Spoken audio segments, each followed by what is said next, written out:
Magandang gabi, Mana. Ayun, dyan ka na. Ay, nakakapagod na araw sa trabaho at sa school.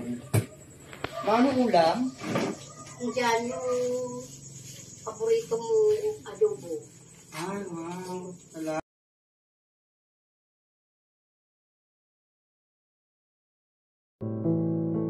Alam mo pa, naalala kita pag itong paborito nating ulam na adobo ang nakahain. Lalo kitang namimiss sa mga pagkakataong pagod ako at maraming problema ang kinakaharap. Di gaya noon na nandyan ka upang tulungan ako at gabayan sa tuwing marami akong problema ang kinakaharap. Alam mo pa na pagsasabay ko ang pag-aaral at trabaho, sana nakikita mo kung paano ko ito kinakayang lahat.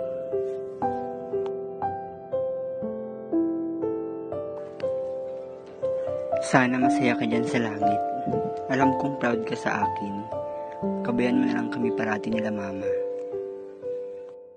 Tara, mahali ka na. Kain na tayo. Sabay na tayo dito. Sa bawat alaala, mayroong mga simpleng bagay na nagpipili-saya at tigaya sa puso't isipan. Isa sa pinakamahalaga ay ang pagkakataong makasama ang pamilya at pagsaluhan ang mga simpleng pagkain.